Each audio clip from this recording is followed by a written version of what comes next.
Captain Jake Morrison sat in his command chair aboard the UTS Discovery, watching the stars through the main view screen. The ship had been exploring the Kepler 442 system for 3 weeks now, mapping planets and looking for signs of life. It was routine work, the kind that made up most of their missions out here on the edge of human space. "Captain, we're picking up something strange on long-range sensors," said Lieutenant Commander Alex Chen from the tactical station. His voice carried a note of concern that made Jake sit up straighter. "What kind of strange?" Jake asked, turning to face his tactical officer. Alex frowned at his displays. "Multiple large objects near the fourth planet. They're not asteroids or natural formations. The computer says they're artificial, but they're huge. Each one is about 10 times the size of our ship." Dr. Lisa Park looked up from her science station. "Are you sure they're not some kind of alien probe or satellite? We've found plenty of dead technology out here before." "That's just it," Alex said. "They're not dead. These things are powered up and moving. I'm reading active energy signatures from all of them." Jake felt his heart rate increase. In all the years humans had been exploring space, they had found ruins and abandoned technology from other species. But they had never found anything that was still active. This could be humanity's first contact with a living alien civilization. "How many objects are we talking about?" Jake asked. 15 that I can count for sure. Maybe more hiding behind the planet." Alex's fingers moved quickly over his controls. "Captain, they're in formation. This isn't random. Someone is controlling them." Dr. Park was already moving to her station. "I'm starting deep scans now. If there are aliens on those ships, we need to know everything we can about them before we make contact."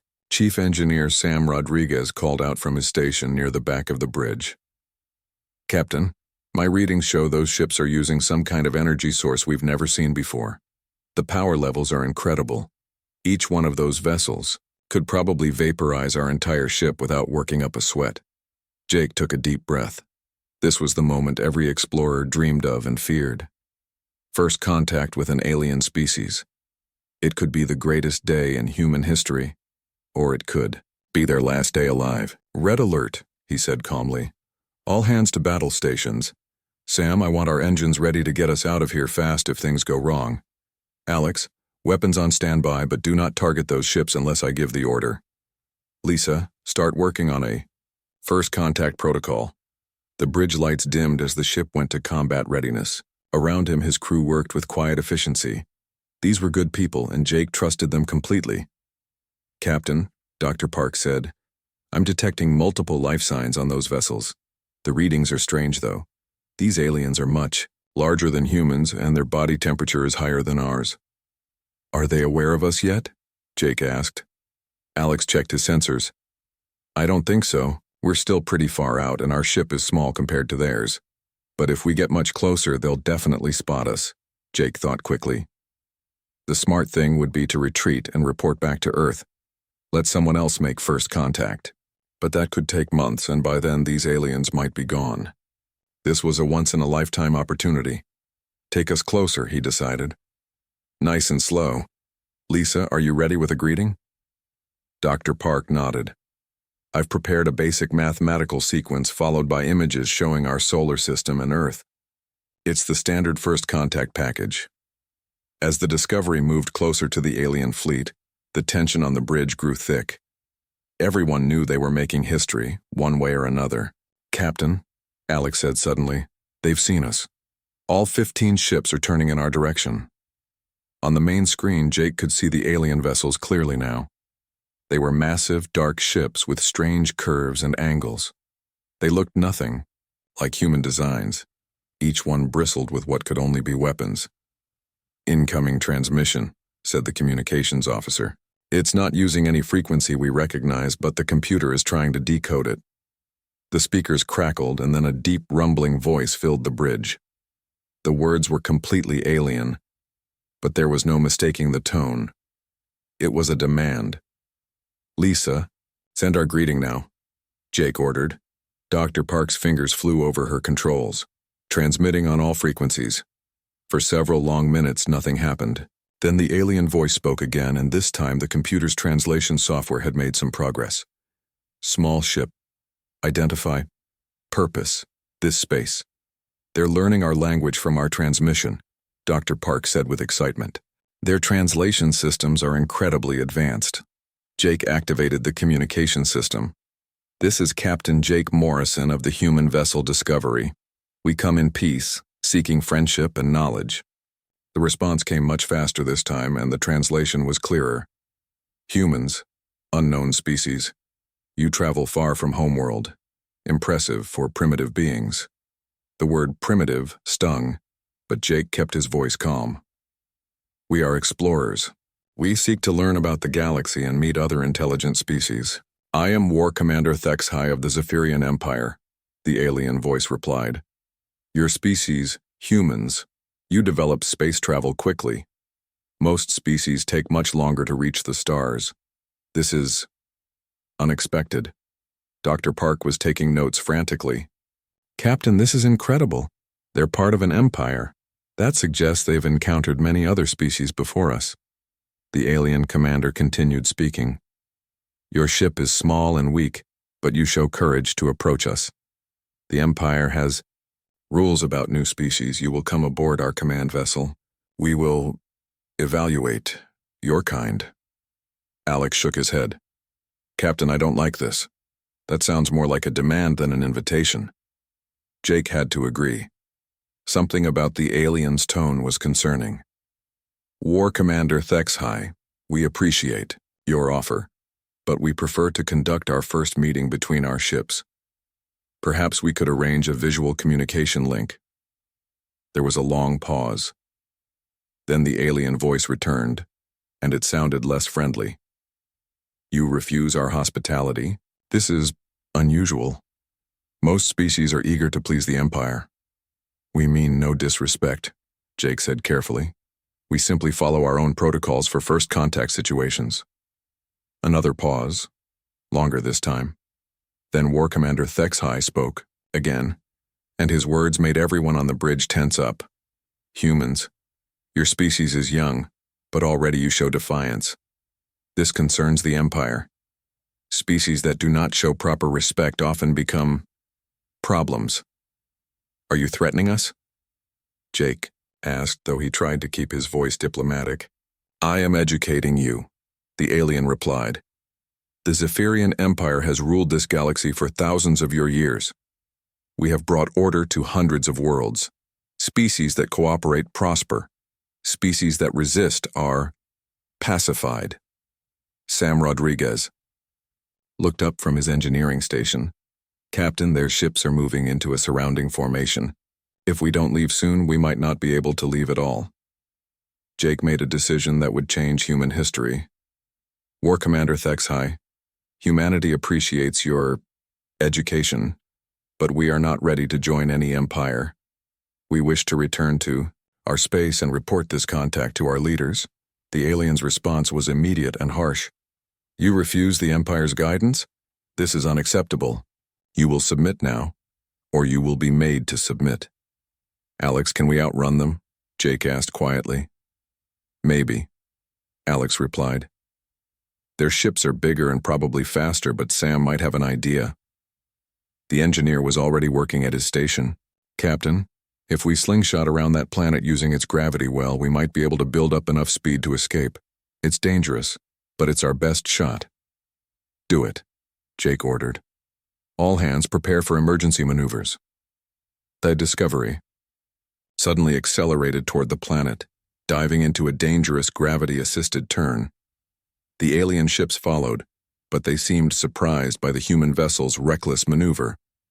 They're firing, Alex shouted. Energy beams lanced through space around the Discovery, but the human ship's erratic course made it a difficult target. The planet's gravity whipped them around at incredible speed, and suddenly they were racing away from the alien fleet. Are they following us? Jake asked. Alex checked his sensors. They're trying to, but we're pulling away. That maneuver caught them completely off guard. As the Discovery fled toward the edge of the system, Jake stared at the retreating alien. Ships on his screen. Humanity had just made first contact with the Galactic Empire, and it hadn't gone well. Set course for Earth, he ordered. Maximum speed. We need to warn everyone that we're not alone out here, and our new neighbors aren't friendly. The stars shifted on the view screen as the Discovery jumped to faster than light speed, carrying news that would change humanity forever. Behind them, War Commander Thexai watched the small human ship disappear and wondered what kind of species would choose to run rather than submit. It was a question that would soon be answered in ways the Zephyrian Empire never expected. 3 months had passed since the Discovery's escape from the Zephyrian Empire. Luna Station, humanity's largest space facility orbiting the moon, buzzed with activity unlike anything seen before. Representatives from every human colony had gathered for emergency meetings that would decide the future of their species. Ambassador Kate Williams stood at the observation deck, looking down at Earth through the massive windows. The blue and green planet seemed so peaceful from here, but she knew that peace might soon be shattered. The reports from Captain Morrison's encounter had sent shockwaves through human space. "Ambassador Williams," a voice called behind her. She turned to see Admiral Rick Hunter approaching, his face showing the strain of the past 3 months. "The Zephyrian delegation has arrived." Kate nodded. "How many ships?" "Just 3, but they're massive. Each one could probably destroy half our fleet without breaking a sweat." The Admiral paused. "They're requesting permission to dock." "Grant it," Kate said. "We need to try diplomacy first, no matter how impossible it seems." An hour later, Kate sat in the main conference room with the other human representatives. Room fell silent as the airlock doors opened and the first Zephyrian stepped through. The alien was huge, nearly 8 feet tall, with gray skin and 4 arms. Its eyes were large and completely black, giving it an unsettling appearance. "I am Diplomat Prime Velnara of the Zephyrian Empire," the alien said in perfect English. "I speak for the Emperor in all matters concerning your species." Dr. Peter Grant, humanity's leading expert on alien psychology, leaned forward. "We welcome you to Luna Station, Diplomat Prime. We hope we can find a peaceful solution to our differences." Velnara's head tilted slightly. "Differences? There are no differences to resolve. There is only the choice your species must make." "What choice is that?" Kate asked, though she suspected she already knew the answer. "Submit to Imperial rule and prosper, or resist and face the consequences." The alien's voice was calm, as if discussing the weather. "This is the choice given to all species the Empire encounters." Admiral Hunter spoke up. "And what happens to species that choose to resist?" "They are pacified," Velnara replied. "Their governments are removed and replaced with Imperial administrators. Their military forces are disbanded. Their population is relocated as needed to serve the Empire's interests." The room erupted in angry voices. Representatives from the outer colonies shouted protests while others demanded to know more about Imperial intentions. Kate raised her hand for silence. "Diplomat Prime," she said carefully. "Humanity has spent centuries fighting for freedom and self-determination. We cannot simply give up our independence." "Your independence is an illusion," Velnara replied. "The Empire spans thousands of star systems. We have ruled the galaxy for millennia. Your species has existed in space for less than 400 of your years. You are children playing with dangerous toys." Dr. Grant cleared his throat. "If I may ask, how many species has the Empire encountered that chose to resist?" "In the past 1,000 years, none." The alien seemed genuinely puzzled by the question. "When a species sees our fleets, they understand the futility of resistance. Only the humans have ever refused our initial offer of membership." "Maybe that should tell you something about us," Admiral Hunter said grimly. Velnara studied the human faces around the table. "Yes, it tells me that your species suffers from a dangerous level of pride. This must be corrected before it spreads to other species and undermines Imperial authority." The negotiations continued for hours, but it quickly became clear that the two sides were speaking different languages. The Zephyrians could not understand why humanity would choose certain destruction over peaceful submission. The humans could not understand how any species could willingly give up their freedom. During a break in the talks, Kate met privately with Dr. Grant and Admiral Hunter. They gathered in a small office away from the alien delegates. "What's your Assessment, Peter? Kate asked. Dr. Grant shook his head. They're not evil, exactly. They genuinely believe they're offering us something valuable. To them, the Empire represents order, peace, and prosperity. They can't comprehend why we would reject that. But they're still planning to conquer us if we refuse, Admiral Hunter pointed out. Yes, because in their minds, our refusal proves we're too primitive to make rational decisions. They see conquest as helping us, like parents disciplining a child. Kate rubbed her temples, feeling a headache coming on. Is there any way to make them understand our position? I don't think so, Dr. Grant said. Their entire culture is built around hierarchy and submission to authority. The concept of choosing freedom over security is alien to them. Their private meeting was interrupted by an urgent communication from Earth. Kate activated the secure channel and saw the face of Captain Lisa Martinez, one of their best intelligence officers. Ambassador Williams, Martinez said, her voice tight with urgency. I've just returned from a reconnaissance mission in Zephyrian space. You need to hear this. Go ahead, Captain. They're massing a fleet unlike anything we've ever seen.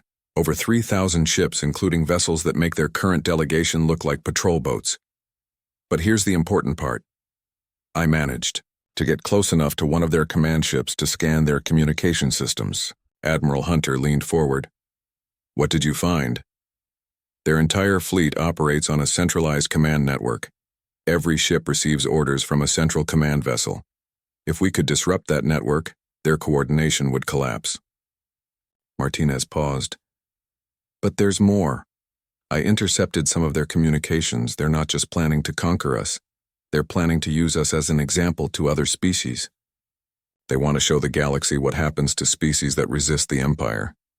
Kate felt a chill run down her spine. How long do we have? They're giving us 1 Earth year to reconsider our position. After that, the conquest fleet moves. The communication ended, leaving the 3 humans in stunned silence. Finally, Admiral Hunter spoke. We need to get back to the negotiations.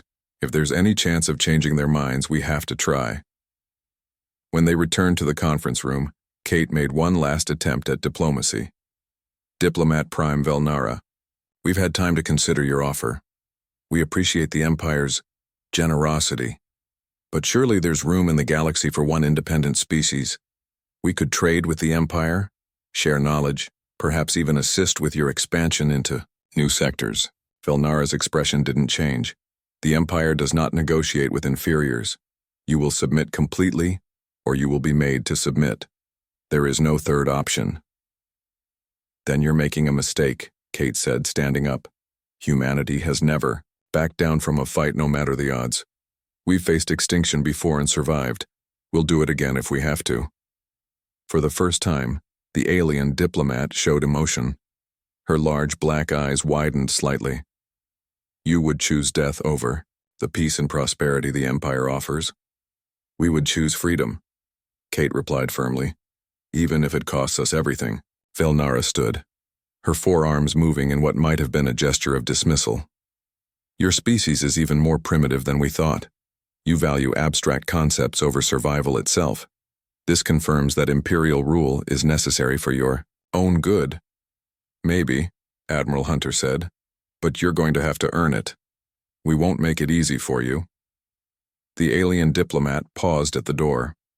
War Commander Thexhai warned us that humans were unusually defiant. I thought he was exaggerating. I see now that he was not. She turned back to face them. The conquest fleet will arrive in 1 year. Use that time to prepare your people for imperial rule. It will be easier for everyone if you do not resist, when the time comes. After the Zephyrians left, the human representatives sat in heavy silence. Finally, someone spoke up from the back of the room. So what do we do now? Kate looked around the table at the faces of humanity's leaders. Some showed fear, others determination, but all showed the same stubborn resolve that had carried their species through countless challenges. We prepare for war, she said simply. We have 1 year to get ready for the biggest fight in human history. We're going to need every advantage we can get. Admiral Hunter nodded grimly. I'll start mobilizing the fleet immediately. Every ship, every weapon, every person who can fight. Dr. Grant was already making notes. I'll analyze everything. We learned about them today. There has to be a weakness we can exploit. As the meeting broke up and representatives hurried back to their ships to carry the news to their colonies, Kate remained behind, looking out at Earth again. In 1 year, the planet might be under alien rule, but if she knew humanity at all, they would make the Zephyrians pay dearly for every star system they tried to take. The age of human independence was about to be tested like never before. The question was whether their species had the strength to survive what was coming. 8 months had passed since the failed diplomatic talks at Luna Station. Across human space, every world had transformed into a fortress. The peaceful colonies that once focused on farming and mining now churned out weapons and warships at a pace that amazed even their builders. General Mike Thompson stood in the command center on Mars, watching displays that showed the defensive preparations across dozens of star systems. The Red Planet had become the center of human military planning, its vast underground complexes now housing the largest war effort in human history. "General, the latest production reports from the outer colonies," said his aide, handing him a data pad. Thompson scanned the numbers and allowed himself a small smile. Humanity was exceeding every production target they had set. "What about Project Prometheus?" he asked. "Dr. Kim's team is making good progress. They should have something to show you by the end of the week." Thompson nodded. Project Prometheus was their secret weapon program, led by Dr. Sarah Kim, one of humanity's brightest scientists. If anyone could find a way to level the playing field against the Zephyrian Empire, it would be her. Across the base, in a heavily secured laboratory, Dr. Kim was working with her team on technologies that would have been impossible just a year ago. The Zephyrian ship parts that Captain Morrison had managed to scan during the first encounter had provided crucial insights into alien technology. "The quantum processors are online," reported her assistant, Dr. Gary Wells. "The AI is learning to adapt to Zephyrian targeting systems faster than we hoped." Dr. Kim smiled tiredly. She had been working 18-hour days for months, but the results were worth it. "Good. What about the Ghost Protocol?" "Ready for field testing. The stealth system can hide our ships from their sensors for about 30 minutes before it needs to recharge." The Ghost Protocol was perhaps their most important breakthrough. By studying how Zephyrian sensors worked, they had developed a way to make human ships nearly invisible to alien detection systems. It would not last long, but 30 minutes could be enough to change the course of a battle. "And the new fighter designs?" Dr. Kim asked. "Captain Blake is testing them now." High above Mars, Captain Tony Blake pushed his experimental fighter through maneuvers that would have been impossible in older human ships. The new fighters were built specifically to fight Zephyrians, incorporating everything they had learned about alien technology and tactics. "Control, this is Blake," he said into his communication system. "The new engines are incredible. I can pull maneuvers that would crush a normal pilot." "Copy that, Blake. How are the weapons systems?" Tony targeted a practice drone and fired.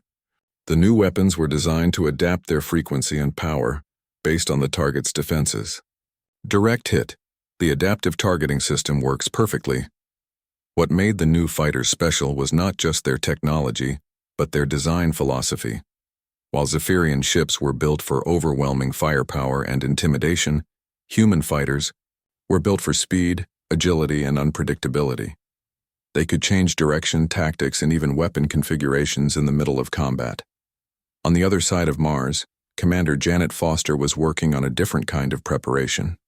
Her teams had been placing hidden supply caches throughout human space, preparing for guerrilla warfare if the main fleet failed. "The cache on Europa is complete," reported one of her officers. "Food, weapons, and communication equipment for 500 people for 6 months. Janet checked her list. They had established over 200 hidden bases across human space, each one designed to support resistance fighters if the Zephyrians conquered their worlds. It was grim work, planning for defeat, but Janet knew it was necessary. "What about the underground networks on Earth?" she asked. "All major cities have resistance cells in place. They're recruiting civilians who want to fight but can't join the regular military." Janet nodded. One thing the Zephyrians did not understand about humans was their refusal to give up, even when defeated. Every man, woman, and teenager who could hold a weapon was being trained to resist occupation. Back in Dr. Kim's laboratory, the team was putting the finishing touches on their most ambitious project. They had reverse-engineered the Zephyrian communication network that Captain Martinez had discovered and found a way to disrupt it. "The virus is ready," announced Dr. Wells.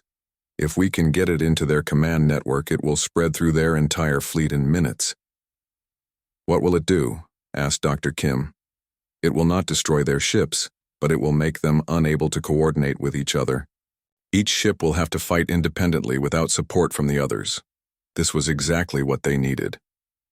The Zephyrian Empire's greatest advantage was their overwhelming numbers and perfect coordination. If they could break that coordination, human forces would have a fighting chance. On Earth, the transformation was even more dramatic than on other worlds. The planet that had once been focused on art, culture, and peaceful exploration was now the center of a war machine that impressed even veteran military officers. Factories that once built luxury goods now produced weapons.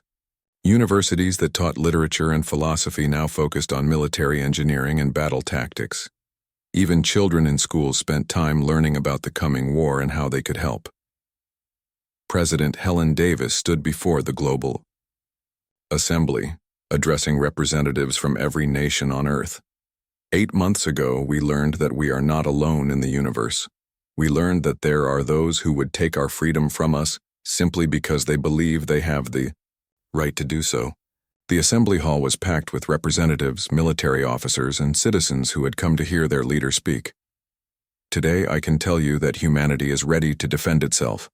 We have built more ships in 8 months than we built in the previous 50 years. We have developed technologies that our best scientists thought were impossible. Most importantly, we have united as a species like never before." The crowd erupted in applause, but President Davis raised her hand for silence. "The Zephyrian Empire believes we will surrender when we see their fleet. They believe that no species would choose to fight against impossible odds.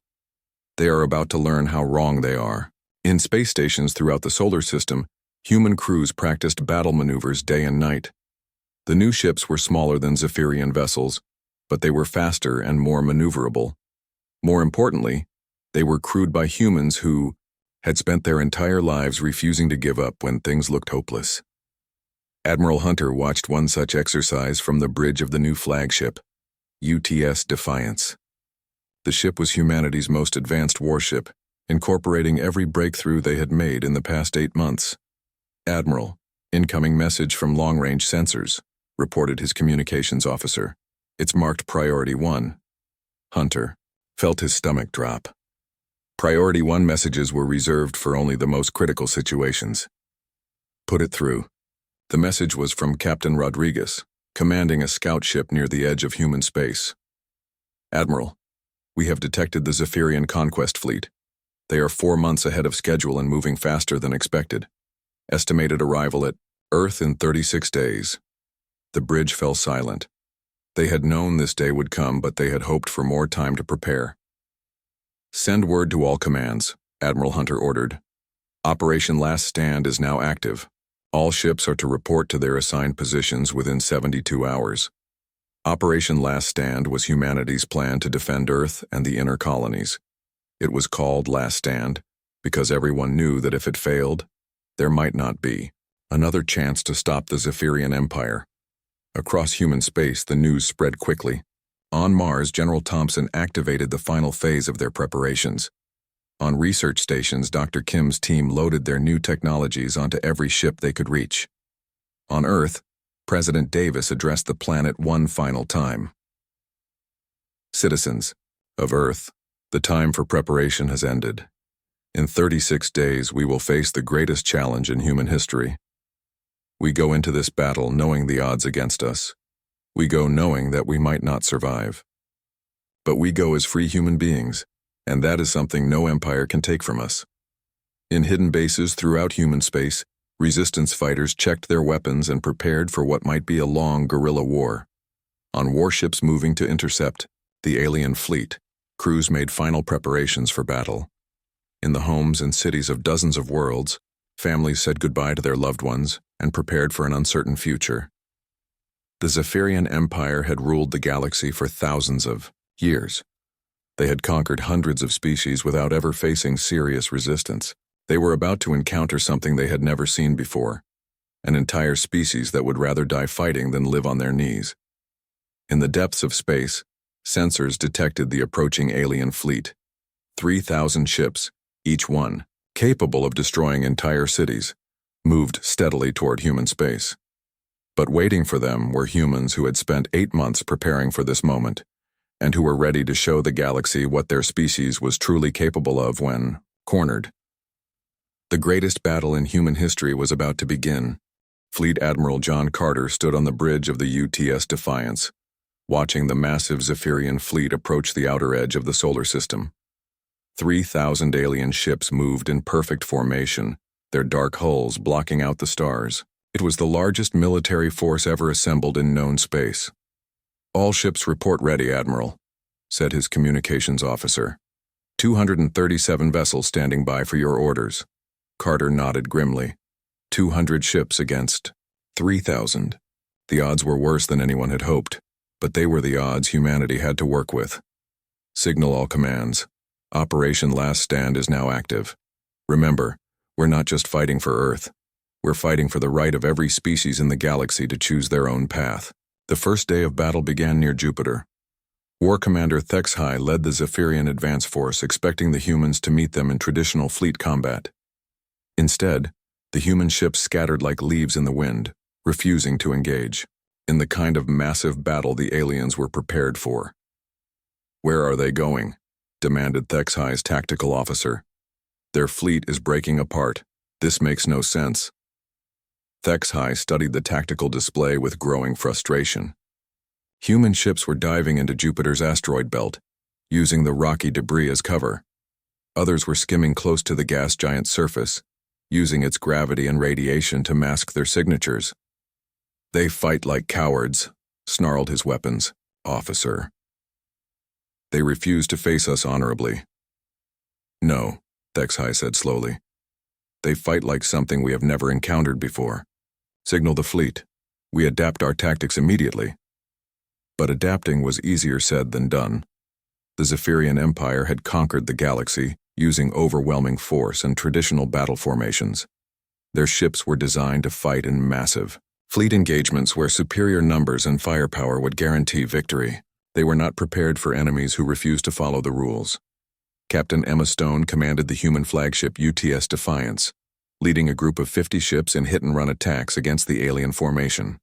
Her ships would appear from behind, an asteroid, fire everything they had at a single enemy vessel, then disappear back into the debris field before the aliens could respond. "Target the command ship's communication array," she ordered. "If we can blind them, they won't be able to coordinate their response." Her weapons officer, Lieutenant Ben Collins, had an idea. "Captain, what if we don't try to destroy their ships? What if we just try to confuse them?" "What do you mean?" "Their entire fleet operates on centralized commands.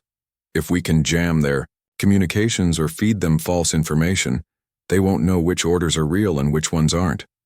Stone smiled. It was exactly the kind of unconventional thinking that made humans dangerous. "Do it. Signal all ships to target communication, systems and sensor arrays. We're going to make them fight blind." The battle raged for 6 days across the entire solar system. Human ships appeared and disappeared like ghosts, striking where the aliens least expected and vanishing before retaliation could arrive. The Zephyrians found themselves fighting an enemy that seemed to be everywhere and nowhere at once. On the third day, Lieutenant Ben Collins volunteered for the most dangerous mission of the war. Dr. Kim's virus needed to be delivered directly to the Zephyrian command ship, and that meant getting close enough to upload it into their systems. "Are you sure about this, Ben?" Captain Stone asked. "The chances of survival are practically zero." Ben checked his fighter systems one last time. "Someone has to do it, Captain. If we can break their coordination, we can win this thing." Ben's fighter was equipped with the latest Ghost Protocol technology, making it nearly invisible to Zephyrian sensors. He flew through the alien fleet, dodging massive warships and their escort fighters. Several times, enemy ships passed within meters of his position without detecting him. The Zephyrian command ship was a massive vessel, 3 times larger than anything in the human fleet. Its hull bristled with weapons and defensive systems. Ben flew underneath it, looking for a way to penetrate its shields. "Control, I'm at the target," he whispered into his communicator, looking for an opening. "Ben, you have incoming fighters," came the urgent reply, 3 of them closing fast. Ben saw them on his sensors. Zephyrian fighters, sleek and deadly, moving to intercept him. His ship was faster, but he needed time to upload the virus. He made a decision that would become legend in human military history. Instead of running, Ben flew directly at the command ship's main hangar bay. The Zephyrian fighters followed, firing energy weapons that lit up space around him. Ben's ship took several hits, but he kept flying straight at the massive alien vessel. At the last possible second, Ben pulled up sharply, skimming along the command ship's hull. The Zephyrian fighters flying at full speed could not turn quickly enough. 2 of them crashed into their own command ship, while the 3rd flew past and had to circle around. "Now!" Ben shouted, activating the virus upload. The data stream flowed from his fighter into the Zephyrian ship's communication system. "Virus is uploading. 30 seconds to completion." The remaining Zephyrian fighter had circled back and was closing in for the kill. Ben's ship was damaged and could not outrun it. He watched his upload progress. 15 seconds, 10 seconds, 5 seconds. The enemy fighter fired. Ben's ship exploded in a ball of fire just as the virus finished uploading. Within minutes, the virus spread through the entire Zephyrian fleet. Ship after ship lost contact with the command network. Captains who had spent their entire careers following orders from above suddenly found themselves fighting alone without coordination or support. "What is happening?" War Commander HFY demanded as his tactical display filled with error messages. "Why are our ships not responding to orders?" His technical officer worked frantically at his station. "Commander, something has infected our entire communication network. Each ship is isolated from the others." For the first time in the battle, HFY felt something he had never experienced before: uncertainty. The Zephyrian Empire's entire military doctrine was built on coordinated fleet actions.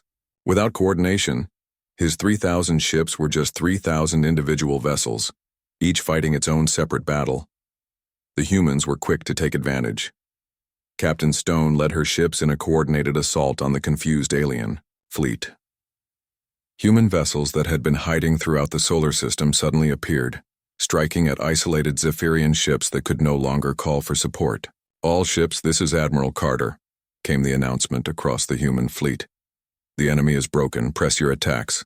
Today we show the galaxy that humanity will not bow to any empire." The tide of battle turned dramatically.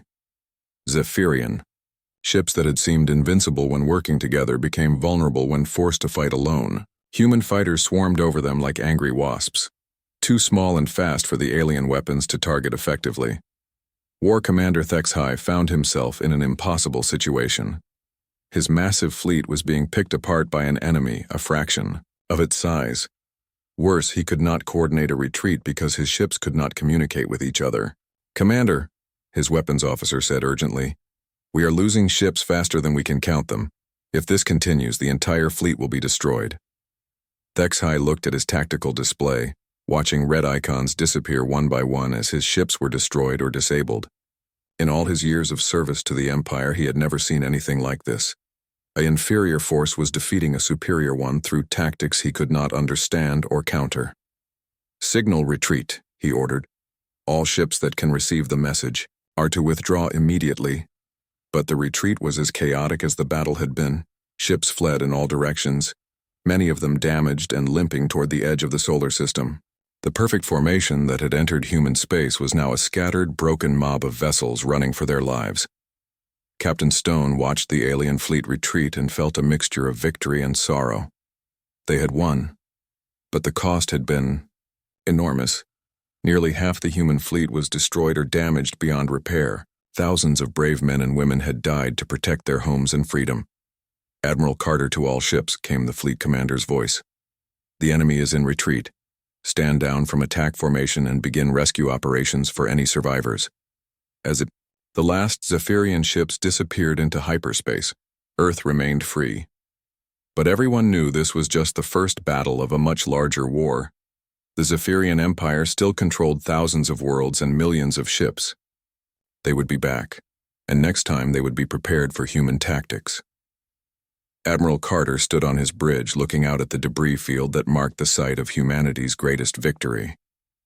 "Signal Earth," he ordered. "Tell them we held the line. Tell them humanity stands free." But even as he spoke the words, Carter knew the real war was just beginning. The Empire would not accept this defeat quietly. They would return with new tactics, new weapons, and probably more ships than humanity could count. The humans had won their first battle against galactic tyranny. The question now was whether they could win the war that was sure to follow. 6 months had passed since the Battle of Sol, and the galaxy had not been the same since. On Earth, President Helen Davis stood in her office, reading reports from across human space. The rebuilding was going well, but she knew their victory had created new problems as well as new opportunities. "Madam President," her aide announced, "Captain Morrison is here for his briefing." President Davis smiled as Jake Morrison entered the room. The explorer who had first encountered the Zephyrian Empire was now leading humanity's most important diplomatic mission. "Jake, are you ready for this?" Morrison nodded, though his expression was serious. "As ready as anyone can be to walk into the heart of enemy territory. Are you sure this is the right approach?" "It's the only approach that makes sense," President Davis replied. "The galaxy is watching to see what we do next. If we show them that humans can be reasonable as well as dangerous, we might prevent a lot of unnecessary bloodshed." The news of humanity's victory had spread throughout the galaxy faster than anyone expected. For the first time in thousands of years, a species had defeated the mighty Zephyrian Empire in open battle. The effect on other alien civilizations had been dramatic and immediate. On the distant world of Keltor Prime, the Keltoran resistance movement had launched their first open rebellion against imperial rule in 3 centuries. Similar uprisings were reported on a dozen other worlds. The empire that had seemed unbeatable for so long was suddenly facing challenges on multiple fronts. On the Zephyrian homeworld of Zefkar Prime, War Commander Thexhai stood before the Imperial Council, trying to explain how his massive fleet had been defeated by a handful of human ships. The council chamber was vast and imposing, carved from black stone and lit by floating energy orbs. "You claim these humans fight with no honor," said Council Leader Mordek, his 4 arms crossed in disapproval. "Yet they defeated a fleet 10 times their size. Perhaps the problem is not their honor, but our understanding." Thexhai had spent months preparing for this moment. "Honored Council, I have studied the humans extensively since our defeat. They are unlike any species we have ever encountered. They do not follow the traditional rules of warfare. They adapt and change faster than any enemy we have faced." "You make excuses for failure," another council member accused. "No," Thexhai said firmly. "I make observations that could save the Empire. The humans grow stronger when pressured, not weaker. They unite in the face of overwhelming odds, instead of surrendering. Our traditional conquest methods will not work against them." The council chamber fell silent. For generations, the Zephyrian Empire had conquered world after world using the same basic approach: overwhelming force, followed by swift surrender. The idea that this method might not work was almost impossible for them to accept. "What do you recommend?" asked Council Leader Mordek. "We must approach the humans differently. They value independence above all else. Perhaps we can find a way to work with them instead of conquering them." The suggestion caused an uproar among the council members. Several aliens stood and shouted protests in their native language. The idea of treating a newly discovered species as equals was revolutionary and disturbing to the imperial hierarchy. Meanwhile, Captain Morrison's ship approached Zefkar Prime under a flag of diplomatic immunity. His small vessel looked insignificant, next to the massive space stations and defensive platforms surrounding the alien homeworld. But Morrison had learned not to be intimidated by displays of power. "Captain, His communications officer reported. "We're receiving landing coordinates from planetary control. They're directing us to the capital city." Morrison nodded. "Take us down. Let's go make history."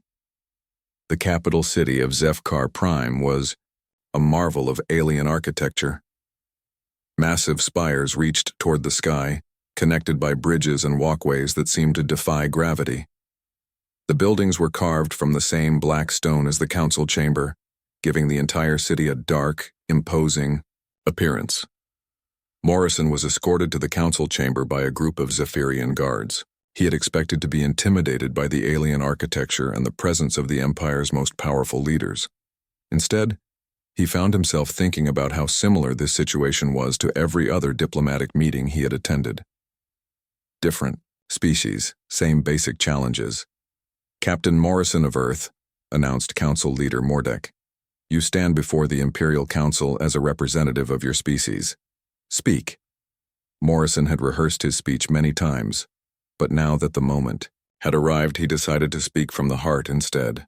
"Honored Council, I come here not as a conqueror or a supplicant, but as someone who believes our two species can find a better way forward than endless war. Your species humiliated our greatest fleet," accused one of the council members. "Why, should we listen to anything you have to say?" "Because we both have something the other needs," Morrison replied calmly. "The Empire has knowledge, resources, and experience governing a galaxy-spanning civilization. Humanity has adaptability, innovation, and a different perspective on solving problems. Together, we could accomplish things that neither of us could achieve alone." War Commander Thexhai, who had been silent until now, spoke up. "The human speaks truth. I have studied their tactics and their culture. They think in ways that we do not. This could be valuable to the Empire." "You would have us ally with the species that destroyed your fleet?" another council member demanded. "I would have us learn from the species that taught us we are not invincible," Thexhai replied. "The galaxy is vast and full of unknown threats. Perhaps it is time the Empire had allies instead of only subjects." Council Leader Mordek studied Morrison carefully. "What exactly are you proposing, human?" Morrison took a deep breath. This was the moment everything depended on. A partnership. Humanity remains independent, governing our own worlds according to our own laws. But we share technology, coordinate our exploration efforts, and stand together against common threats. We become the Empire's first true allies, not their latest conquest. The debate that followed lasted for hours. Some council members argued that accepting such an arrangement would show weakness and encourage other species to rebel. Others, led by Thexhai, argued that the Empire needed to evolve or risk being destroyed by forces it did not understand. Finally, Council Leader Mordek called for silence. "War Commander Thexhai, in your professional opinion, could the Empire defeat humanity if we renewed our attack?" Thexhai considered the question carefully. "Eventually, yes. But the cost would be enormous. We would lose thousands of ships and millions of warriors. And even if we conquered their worlds, we would never truly defeat their spirit. They would resist us for generations. And if we accept this alliance proposal, we gain access to their tactical innovations, their technological creativity, and their loyalty. Instead of spending resources to suppress them, we spend resources to benefit from their strengths." Council Leader Mordek was quiet for a long moment. When he finally spoke, his words would change the course of galactic history. "The Empire accepts your proposal, Captain Morrison. We will draft a formal alliance agreement that recognizes human independence while establishing frameworks for cooperation." The Sol Accords, as the treaty came to be known, were signed 3 months later. Aboard a neutral space station at the edge of human space, representatives from both species worked together to create a document that would serve as a model for future relationships between the Empire and other independent civilizations. As Morrison watched President Davis and Council Leader Mordek sign the historic agreement, he reflected on how much had changed since his first encounter with the Zephyrian Empire. What had begun as a potential war of extinction had become the foundation for a new kind of galactic civilization. "Captain," President Davis said to him afterward, You've helped humanity take its first steps onto the galactic stage. I hope we're ready for what comes next." Morrison looked out at the stars, knowing that somewhere out there were countless other species, some friendly, some hostile, all watching to see what this new human-Zephyrian alliance would mean for the galaxy. "We'll adapt," he said simply. "We always do." War Commander Thexai approached them, his massive form casting a shadow over the human delegates. "Captain Morrison, I wanted to thank you. Your species has taught my people something valuable. That strength comes in many forms, and sometimes the greatest victories come not from conquest but from choosing not to fight." As the ceremony concluded and the various delegations prepared to return to their homeworlds, word was already spreading throughout the galaxy. The Zephyrian Empire, for the first time in its history, had an equal partner instead of a conquered subject. Other species began to wonder if they too might find a path to independence through courage and determination. On Earth, children learned about the heroes of the Battle of Sol and the diplomats who secured the peace, but they also learned about the future that lay ahead. A galaxy where humanity would play an increasingly important role, not as conquerors or subjects, but as free beings charting their own destiny among the stars. The age of human isolation was over. The age of humanity as a galactic power had begun.